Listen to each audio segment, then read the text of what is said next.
இன்னைக்கு நம்ம இந்த வீடியோல எதை பத்தி பார்க்கலாம்னா, நமக்கு வந்து இப்ப ஃபினான்ஷியல் இயர் ஸ்டார்ட் ஆக போகுது.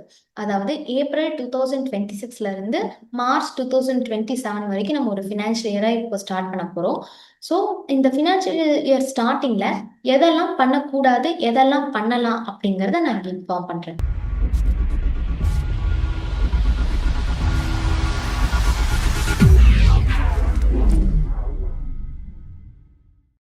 ஃபர்ஸ்ட் வந்து things not to do.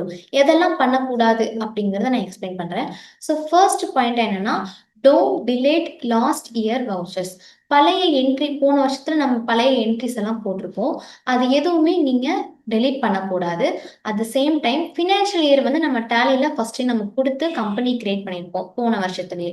So நம்ம இப்போ ஃபினான்ஷியல் இயர் வந்து புதுசாக ஸ்டார்ட் ஆக போகுது. அதனால நான் உள்ள போய் என்னோட ஃபினான்ஷியல் இயரை வந்து நான் டேட் சேஞ்ச் பண்றேன் அப்படின்னு நீங்க சேஞ்ச் பண்ணீங்கன்னா போன வருஷத்தோட டேட்டாஸ் மொத்தமா வந்து உங்களுக்கு டெலீட் ஆயிடும். So most of the persons என்ன பண்ணுவாங்க அப்படிங்கறத நான் உங்களுக்கு எக்ஸ்பிளைன் பண்றேன். ஸோ இந்த இடத்துல கம்பெனின்னு மேல இருக்கு பாத்தீங்களா, இதுல வந்து அல்டர்ன்னு சொல்லிட்டு ஒரு ஆப்ஷன். ஸோ இது வந்து நம்மளோட கம்பெனியோட அல்டர் பேஜ். இதுல வந்து என்ன பண்ணுவாங்க அப்படின்னா, இந்த ஃபினான்ஷியல் இயர் பிகினிங் ஃப்ரம்னு இருக்கு இல்லையா, இதுல வந்து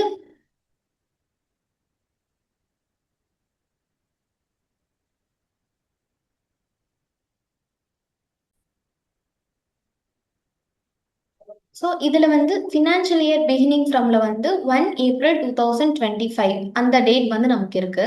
ஸோ இப்போ வந்து மார்ச் ஏப்ரல் 2026 வந்து ஸ்டார்ட் ஆக போகுது அப்படிங்கிறதுனால இந்த இடத்துல நான் கிளிக் பண்ணிட்டு ஏப்ரல் 26 அப்படிங்கறது நான் கொடுத்து இந்த மாதிரி பண்றது வந்து என்ன கேட்கும்னா, data entered before this data will be lost. இதுவே வந்து நமக்கு வார்னிங் கேட்கும். ஸோ நீங்க சப்போஸ் நீங்க எஸ் கொடுத்து பண்ணிட்டீங்கன்னா போன இயர்ல போட்டிருந்த எல்லா என்ட்ரிஸுமே வந்து டெலிட் ஆயிடும். பேக்கப் இல்லை அப்படின்னா நம்மளால எதுவுமே பண்ண முடியாது. ஹோல் டேட்டாவுமே வந்து நமக்கு டெலிட் ஆயிடும். ஸோ இந்த ஆப்ஷன்ஸை நீங்க கம்பல்சரி பண்ணவே கூடாது. அது மட்டும் இல்லாம நார்மலா நீங்க ஒரு டே புக்ல போய் ஏதாவது ஒரு என்ட்ரிஸ் நீங்க கிளிக் பண்ணி நீங்க டெலிட் ஆப்ஷன் கொடுத்து எப்பவுமே டெலிட் பண்ணவே கூடாது லாஸ்ட் இயர் டேட்டாஸை. நம்ம ஃபைலிங் எல்லாம் பண்ணிருப்போம் இல்லையா, ஸோ ஃபைலிங் பண்ணதுக்கு அப்புறமா நம்ம இந்த டேலியில நம்ம டெலிட் பண்ணிட்டோம்னா அந்த என்ட்ரியே வந்து நமக்கு காணாம போயிடும். So first point not to do is delete பண்ணக்கூடாது. அதே மாதிரி ஃபினான்ஷியல் இயரை நம்மளா போய் டேலியில சேஞ்ச் பண்ணவே கூடாது. ஸோ நெக்ஸ்ட் என்ன பாயிண்ட் நான் சொல்றேன் அப்படின்னா, don't change closing stock of previous year. அதாவது இது வரைக்கும் நம்ம வந்து ஸ்டாக்ல மெயின்டைன் பண்ணியிருப்போம். அதுல வந்து நமக்கு ஒரு க்ளோசிங் ஸ்டாக் வந்து நமக்கு வந்திருக்கும்.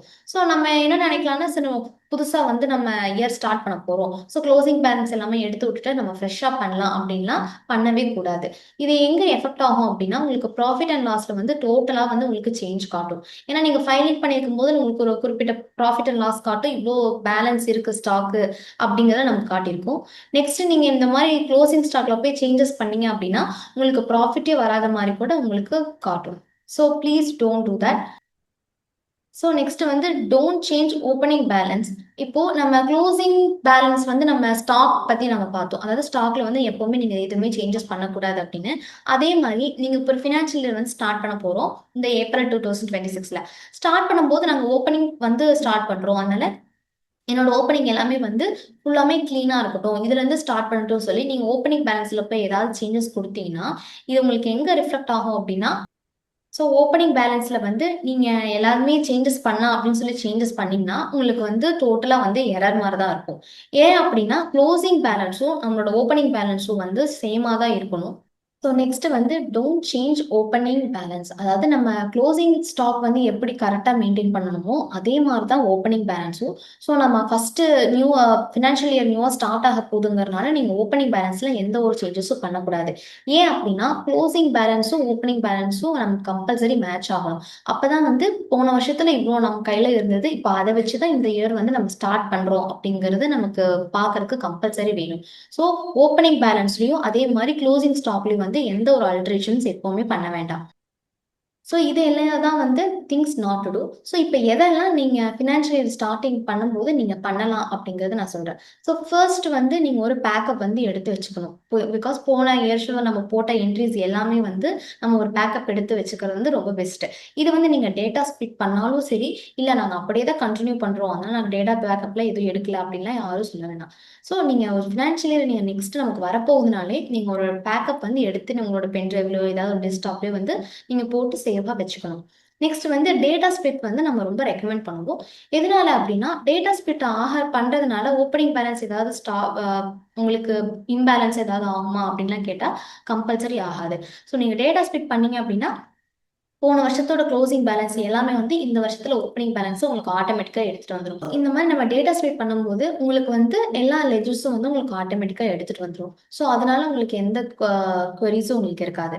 எதனால நம்ம டேட்டா ஸ்ப்ளிட் இன்னும் ரெக்கமெண்ட் பண்ணுவோம் அப்படின்னா நம்ம வந்து இப்போ ஒரு 3 or 4 years வந்து ஒரு 5 years பக்கம் வந்து நீங்க கண்டினியூஸா ஒரே டேட்டாவை யூஸ் பண்ணிட்டே இருந்தீங்கன்னா உங்களுக்கு டேலி வந்து கொஞ்சம் ஸ்லோ ஆகும். அந்த டேட்டா கம்பெனி நீங்க ஓப்பன் பண்ணும்போதும், இல்ல ஒரு என்ட்ரி போட்டு சேவ் பண்ணும்போதும் வந்து உங்களுக்கு டேலி கொஞ்சம் ஸ்லோவா எடுக்கும். ஸோ அதனால டேட்டா ஸ்ப்ளிட் பண்ணி வச்சுக்கிறது வந்து உங்களுக்கு இன்னும் ஃபாஸ்டஸா உங்களுக்கு என்ட்ரீஸ் எல்லாமே போட சான்ஸ் இருக்கு. நெக்ஸ்ட் வந்து வெரிஃபை ஓப்பனிங் பேலன்ஸ். அதாவது நீங்க வந்து நாட் டு டூல வந்து ஓப்பனிங் பேலன்ஸ் எதுவுமே நீங்க டச் பண்ணவே கூடாது. அதே மாதிரி நீங்க ஓப்பனிங் பேலன்ஸ் கரெக்டா தான் மேட்சா இருக்கா அப்படிங்கிறது கம்பல்சரி நீங்க வெரிஃபை பண்ணிடணும். போன வருஷத்தோட க்ளோசிங் பேலன்ஸும் இந்த வருஷத்துல இப்போ ஓப்பனிங் நம்ம பண்ணியிருக்கிறது வந்து நமக்கு மேட்ச் ஆகுதா அப்படின்னு கம்பல்சரி நீங்க செக் பண்ணிக்கணும். நெக்ஸ்ட் வந்து செக் ஜிஎஸ்டி செட்டிங்ஸ். அதாவது நம்மளோட கம்பெனியோட ஜிஎஸ்டி செட்டிங்ஸ் எல்லாமே நீங்க ஒன்ஸ் செக் வெரிஃபை பண்ணிக்கிறது ரொம்ப பெஸ்ட். ஜிஎஸ்டி நம்பர்ல ஏதாவது இப்போ டேட்டா ஸ்பிட்லாம் பண்றோம்னா ஏதாவது சேஞ்சஸ் ஆயிருக்கா அப்படின்னு ஃபர்ஸ்ட் நீங்க செக் பண்ணிட்டு அதுக்கப்புறம் டேட்டா என்ட்ரிலாம் போடுறதுக்கு நீங்க கண்டினியூ பண்ணிக்கலாம். நெக்ஸ்ட் வந்து செட் வவுச்சர் நம்பரிங். அதாவது புதுசா நம்ம ஃபினான்ஷியல் ஸ்டார்ட் பண்ணும்போது கம்பல்சரி நம்ம என்ன பண்ணணும் அப்படின்னா வவுச்சர் நம்பரிங் வந்து புதுசா தான் நம்ம செட் பண்ணணும்.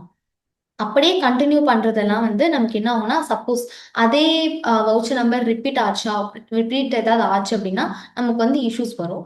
ஸோ அதனால கம்பல்சரி வந்து நம்ம செட் வவுச்சர் நம்பர் வந்து பண்ணியா நம்மளோட விவி இன்ஃபோடெக்ல நம்ம ஆன்லைன் கோர்சஸ் வந்து லான்ச் பண்ணியிருக்கோம். அதை எப்படி நீங்க லாகின் பண்ணி யூஸ் பண்ணிக்கலாம் அப்படிங்கறத நான் சொல்றேன். ஜஸ்ட் குரோம்ல வந்து விவி இன்ஃபோடெக் அப்படிங்கறத நீங்க டைப் பண்ணிக்கோங்க. இதுல ஃபர்ஸ்ட் வர லிங்க் வந்து நீங்க டச் பண்ணிக்கலாம். ஸோ நாங்கள் இப்போ வந்து 2 கோர்சஸ் வந்து நாங்கள் லான்ச் பண்ணியிருக்கோம். ஒன்று வந்து டேலி பேஸ்டு, இன்னொன்று வந்து பவர் பிஐ வந்து நம்ம லான்ச் பண்ணியிருக்கோம். இது ஃபர்ஸ்ட் நீங்கள் லாகின் பண்ணால் லாகின் பண்ணிக்கலாம். லாகின் கொடுத்துட்டீங்கன்னா உங்களோட மெயில் ஐடி பாஸ்வேர்டு வந்து நீங்கள் கேட்கும். அதை லாகின் பண்ணிட்டு சப்போஸ் உங்களுக்கு எதுவும் அக்கௌண்ட் இல்லைன்னா டோன்ட் ஹேவ் அன் அக்கௌண்ட் கொடுத்து நீங்கள் புதுசாக அக்கௌண்ட் கிரியேட்டும் பண்ணிக்கலாம். கிரியேட் பண்ணதுக்கப்புறமா கோர்சஸ் அப்படின்னு இருக்கு இல்லையா, இந்த கோர்சஸ் அப்படிங்கிறத நீங்கள் டச் பண்ணிங்கன்னா கீழே ஸ்வைப் பண்ணிங்கன்னா ஃபர்ஸ்ட் வந்து நமக்கு டேலி ப்ரைமில் நாங்கள் கொண்டு வந்திருந்தோம் ஆன்லைன் கோர்சஸ். இது வந்து ஒரு 3 ஹவர்ஸ்க்குள்ளே தான் இருக்கும். அதே மாதிரி பவர் பிஐ கோர்ஸும் நாங்கள் லான்ச் பண்ணியிருக்கோம். இது ஒரு ஹாஃப் அன் ஹவர் பக்கம் தான் இருக்கும். இதில் வந்து உங்களுக்கு டெஸ்ட் இருக்கும். டெஸ்ட் முடிஞ்சதுக்கு அப்புறமா வந்து உங்களுக்கு சர்டிஃபிகேட்டும் வந்து நாங்கள் கொடுத்துருவோம். இதில் வந்து இப்போ என்ன கோர்ஸ் நீங்கள் கிளிக் பண்ணணும்னு நினச்சிங்களோ அந்த கோர்ஸ் வந்து நீங்கள் ஜஸ்ட் இப்படி கிளிக் பண்ணிக்கலாம். கிளிக் பண்ணதுக்கு அப்புறமா வந்து இந்த மாதிரி ஸ்வைப் பண்ணீங்கன்னா உங்களுக்கு அமௌண்ட் வந்து காட்டும். ஸோ டேலிக்கு வந்து ஜஸ்ட் 99 ருபீஸ் தான் உங்களுக்கு இதாகும். இதில் வந்து நீங்கள் ஜஸ்ட் ஆட் டு கார்ட் அப்படிங்கிறத கொடுத்துட்டு ப்ரொசீட் டு செக் அவுட் அப்படிங்கிறது நீங்கள் கொடுத்துட்டீங்க அப்படின்னா உங்களுக்கு பேமெண்ட் பண்ணுறதுக்குண்டான ஆப்ஷன்ஸ் உங்களுக்கு வரும். ஸோ ஜிஎஸ்டியோட சேர்த்து வந்து இது வந்து 116. அதே மாதிரி தான் பவர் பிஐ கோர்ஸுக்கும் உங்களுக்கு லான்ச் பண்ணியிருக்கோம். அதுலேயும் வந்து இதே மாதிரி ப்ராசஸில் நீங்கள் உள்ளே போய் லாகின் பண்ணி ஷாப் பண்ணிவிட்டு நீங்கள் வந்து கோர்சஸ் வந்து ஜாயின் பண்ணிக்கலாம். உங்களுக்கு சர்டிஃபிகேட்டும் வந்து உங்களுக்கு ஜென்ரேட் பண்ணுவோம். தேங்க்ஸ் ஃபார் வாட்சிங்.